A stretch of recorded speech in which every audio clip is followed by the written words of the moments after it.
For years, I barely looked up. Daniel, can you listen?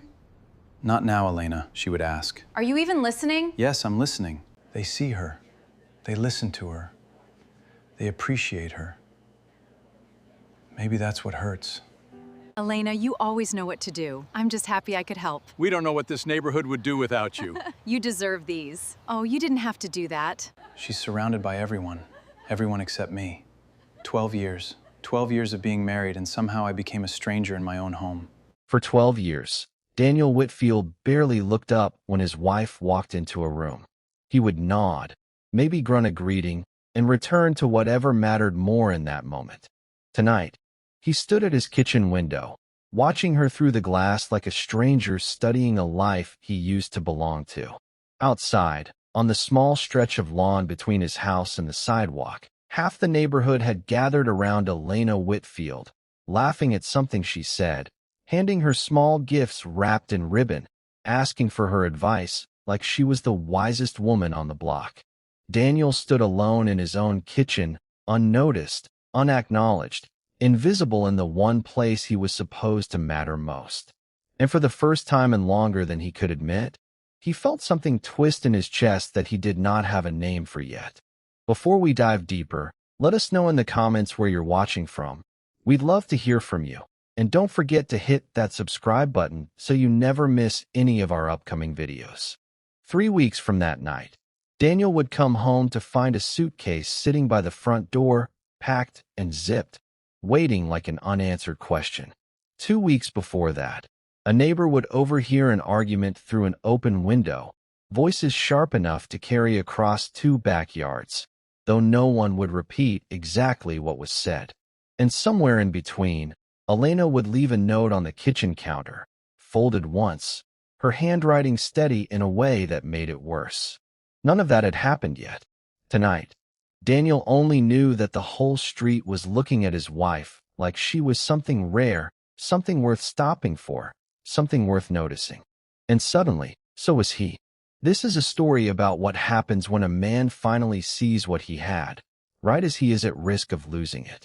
It is a story about 12 years of quiet neglect, about a woman who stopped waiting to be seen and started building a life full anyway, and about a husband who mistook her patience for permission. It begins in a small town outside Columbus, Ohio, in a house that looked like every other house on Maple Crest Lane, with a marriage that looked, from the outside, like every other marriage. But marriages are rarely what they look like from the outside, and this one was about to prove that in front of an entire neighborhood. Daniel and Elena met in their early 20s at a diner where Elena worked weekend shifts to pay for community college. Daniel came in most Saturdays with 2 friends from his construction crew, and for months he barely said more than his order to the woman refilling his coffee. It was Elena who finally spoke first, teasing him about ordering the same meal every week like his life depended on routine. He laughed, really laughed, for what he later said was the first time in a year. Within 6 months they were inseparable. Within 2 years they were married in a backyard ceremony with folding chairs and string lights, surrounded by people who believed, the way young couples in love always believe, that whatever they had would only grow stronger with time. For the first few years, it did. Daniel was attentive in a way that surprised even him, bringing home small things that reminded him of her, showing up early to help with projects around the house, asking about her day, and actually listening to the answer. Elena, in turn, gave him a steadiness he had never had growing up, a home that felt like it was building towards something instead of just surviving. Friends described them as the couple other couples measured themselves against.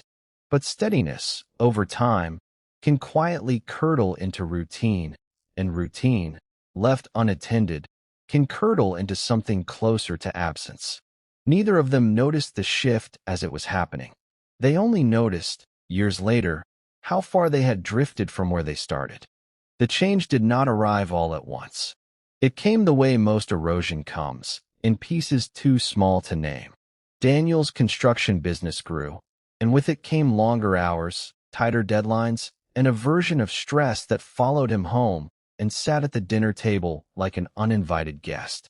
He stopped asking about Elena's day, not out of cruelty, but out of exhaustion, the kind that convinces a person their own problems are the only ones worth solving. Birthdays became reservations he forgot to make. Anniversaries became dates he remembered a day late. Elena's hobbies, her friendships, her small daily victories, became background noise to a man who had convinced himself that providing was the same thing as loving. Elena noticed everything Daniel stopped noticing. She noticed the nights he came home and asked nothing about her day. She noticed the way he would sit across from her at dinner, physically present and entirely elsewhere. She noticed, most painfully, the way he had stopped looking at her the way he used to, the way that had once made her feel like the only person in a crowded room. She never stopped loving him, not exactly, but she stopped expecting him to notice her, and that quiet lowering of expectation is one of the loneliest things that can happen inside a marriage. Instead of resentment, though, Elena did something unexpected. She turned her unspent attention outward, toward the small world just beyond her front door. It started with the garden. Elena had always loved growing things, and with more evenings spent alone than she wanted to admit, she began spending hours in the side yard, turning soil, planting tomatoes and marigolds, learning which vegetables thrived in Ohio summers and which ones did not survive the frost. Neighbors walking their dogs began to stop and compliment the garden, then compliment Elena herself, then linger for conversation that stretched into 20 minutes, then an hour. She started sharing vegetables in small paper bags left on porches. She started answering questions about soil and sunlight and pruning.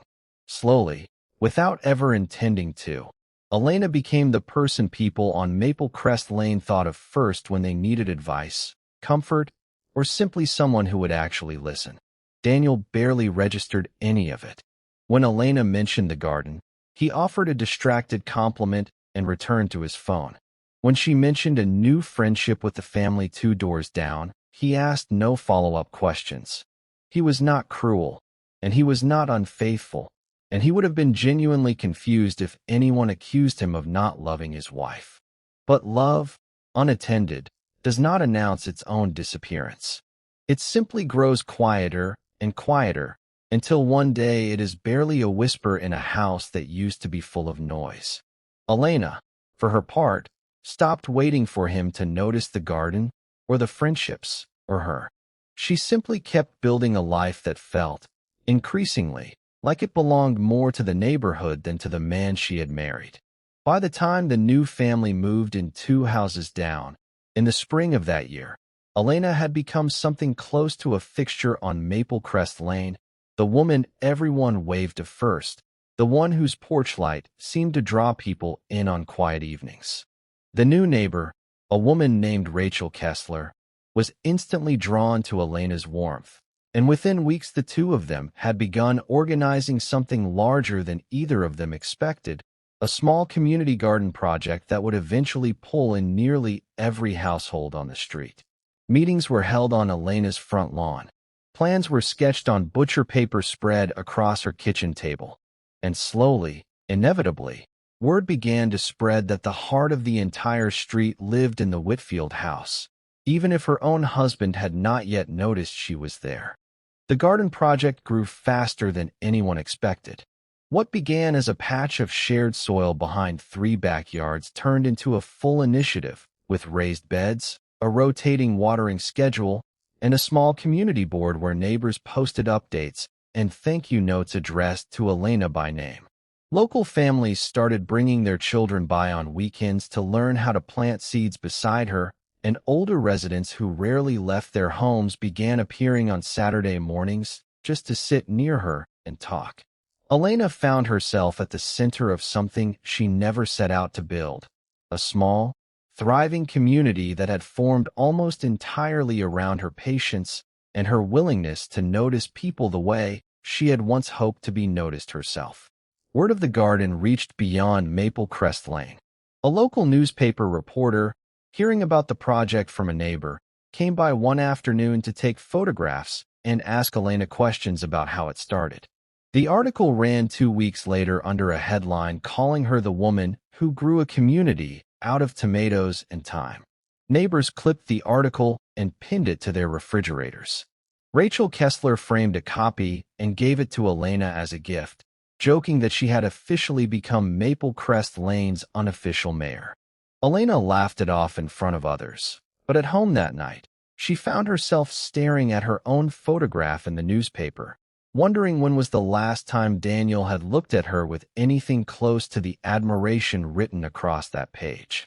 Daniel saw the article too. It was sitting on the kitchen counter when he came home from a long shift, Elena's face smiling up at him beneath the headline praising exactly the kind of warmth he had stopped noticing years ago. He read it twice, standing alone in the kitchen, and felt something unfamiliar settle into his chest. Not quite pride, not quite shame. Something closer to the uncomfortable realization that strangers had been paying more attention to his wife than he had. He did not mention the article to Elena that night. Instead, he folded it quietly and set it back exactly where he found it, and lay awake longer than usual, replaying moments from the last several years he had barely registered as they happened. The following Saturday, Daniel came home earlier than expected and found nearly a dozen neighbors gathered in his own backyard, laughing with Elena over lemonade and fresh vegetables, exchanging stories like old friends. Rachel Kessler waved him over warmly, telling him how lucky he was to be married to someone like Elena, someone who had single-handedly turned a quiet street into a real neighborhood. Daniel offered a tight smile and a short thank you, then excused himself into the house, standing once again at that same kitchen window, watching his wife glow in a way he had not seen directed at him in years. It was in that exact moment, watching through the glass, that jealousy began to take root in Daniel Whitfield, quiet and unfamiliar, but undeniably present. At first, Daniel told himself it was nothing. He told himself he was simply tired, that work had been demanding, that he had every right to feel out of place in his own backyard filled with strangers. But the feeling did not pass. It followed him into the following week, sharpening every time a neighbor mentioned Elena's name with more warmth than they ever seemed to reserve for him. He began finding reasons to be present at the garden meetings he had ignored for months, standing at the edge of conversations he did not contribute to, watching the easy way Elena laughed with people who were not him. He told himself he was simply taking interest at last. Beneath that explanation, something less flattering had already begun to stir. It reached a turning point on a Thursday evening, when Daniel came home to find Marcus Doyle, a recently divorced neighbor from 3 doors down, sitting on his own porch steps with Elena, deep in conversation, a half-finished cup of coffee between them. There was nothing improper in the scene, nothing beyond 2 neighbors talking after a long day, but Daniel felt his jaw tighten before he even reached the driveway. He said little that night, offering only clipped responses to Elena's attempts at conversation, and when she asked if something was wrong, he told her he was simply tired. It was the first lie he had told her in a long time, and it would not be the last. In the weeks that followed, Daniel changed in ways Elena struggled to name at first. He started coming home earlier, not to spend time with her, but to monitor who else might be spending time with her. He asked pointed questions about Marcus Doyle, about Rachel Kessler, about anyone whose name came up more than once in a conversation. He began attending garden meetings not to help, but to stand at the edges with his arms crossed, watching. Elena noticed the shift immediately, the sudden interest that felt less like affection and more like surveillance, and she found herself choosing her words carefully around him for the first time in their marriage, editing her own days before she spoke them aloud. Elena tried, gently at first, to understand what had changed in him.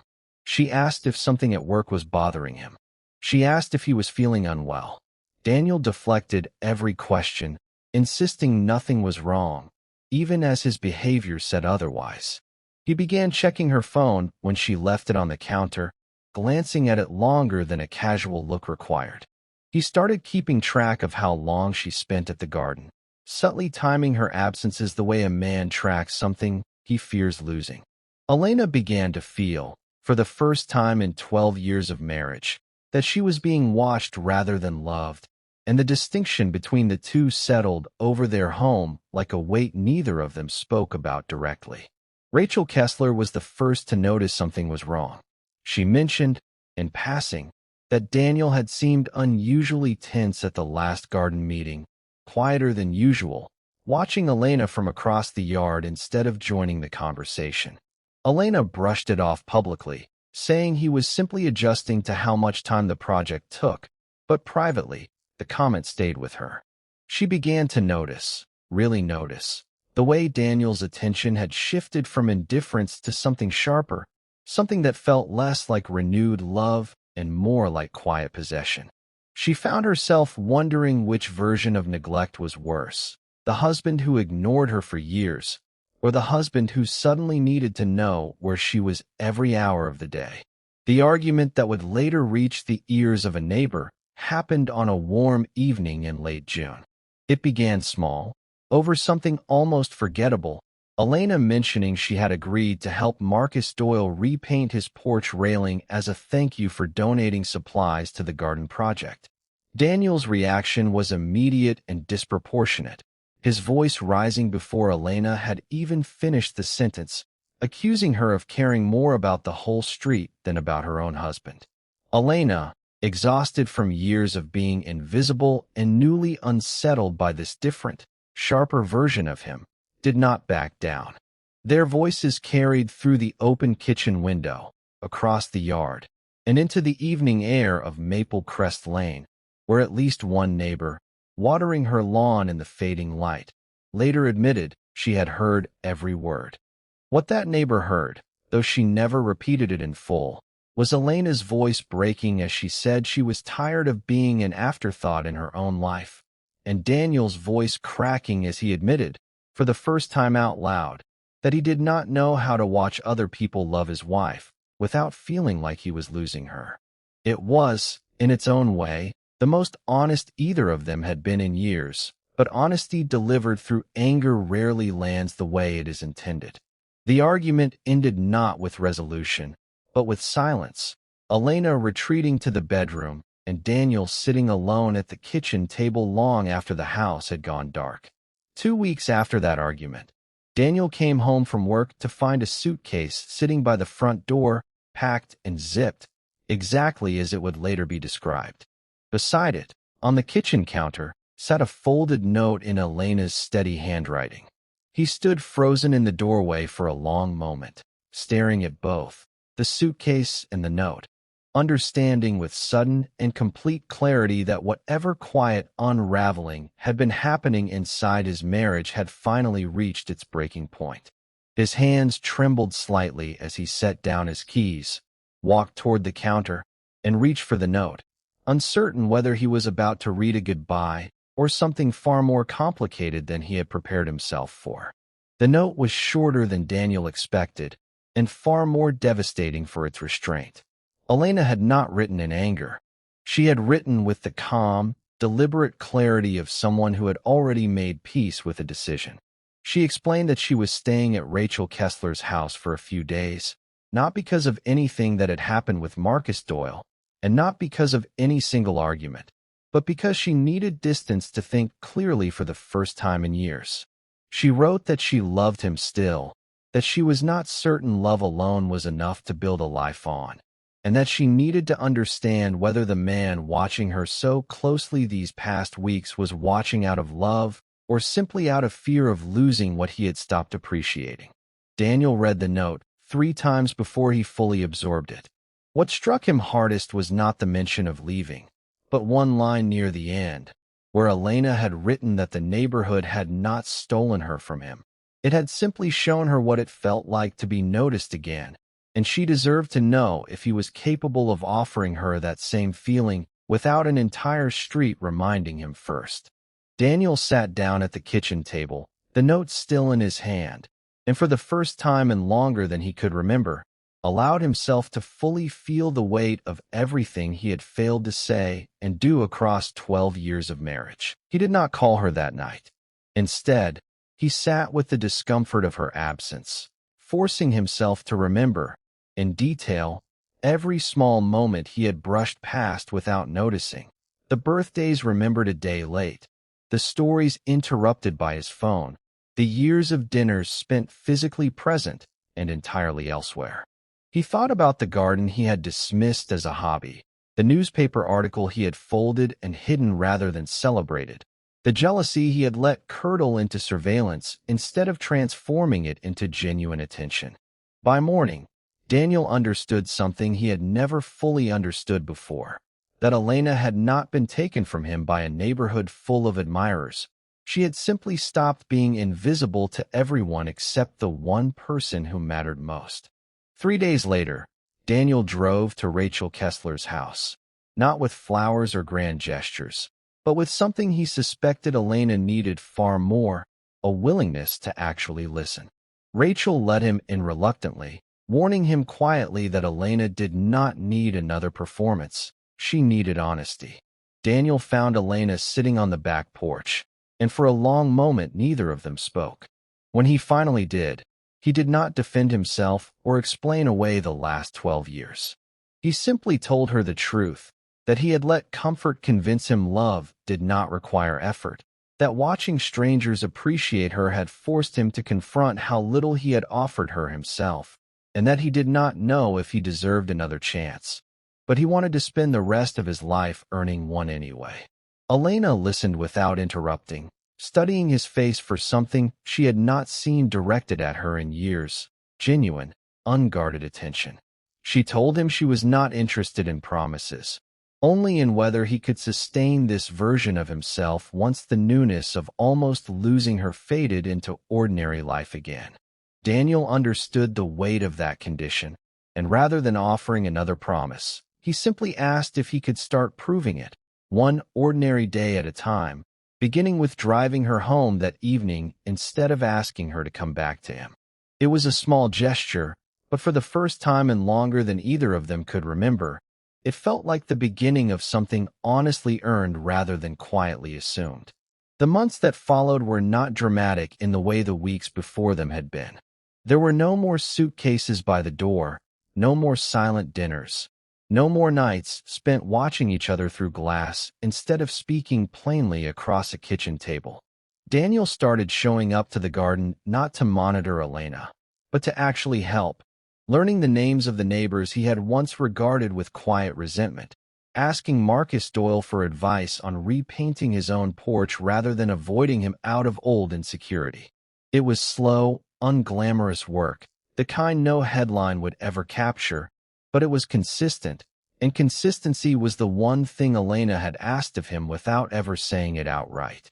By the following spring, almost a year after that suitcase first appeared by the front door, Maple Crest Lane held its first official community garden festival, complete with folding tables, homemade lemonade, and nearly every household on the street in attendance. Elena stood at the center of it, as she so often did.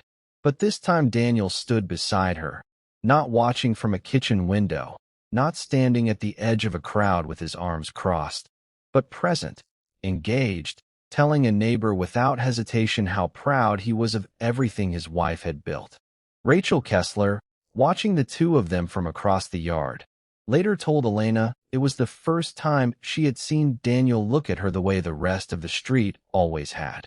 What this story ultimately reveals is not that jealousy saved a marriage, but that jealousy, when it is finally honest with itself, can sometimes crack open a door that neglect had quietly sealed shut for years. Daniel did not become a better husband because he feared losing Elena to another man or to an entire admiring neighborhood. He became a better husband when he finally understood that the attention she received from strangers was never the problem. It was simply proof of a warmth he had stopped bothering to notice, a warmth that had been available to him all along, waiting patiently behind a decade of distracted evenings and unspoken assumptions. Elena never fully explained, even to Rachel, whether she had truly intended to leave that day the suitcase sat packed by the door, or whether some part of her had simply needed Daniel to believe she might. What she did say, months later, standing in a garden that had grown well beyond anything either of them expected, was that she no longer needed an entire street to remind her she was worth noticing. She had a husband now who remembered on his own, and that, more than any headline or newspaper photograph, was the only kind of recognition she had ever truly wanted. Would you have noticed the warning signs before an entire neighborhood had to show him what he was missing? Would you have given him a second chance, or walked away the moment that suitcase appeared by the door? Let us know in the comments what you would have done in Elena's place. And if this story moved you, wait until you hear what happens in our next story, about a husband who came home to an empty house and realized far too late exactly what he had lost. Don't forget to subscribe so you never miss the next real-life story of love, loyalty, and the moments that change everything.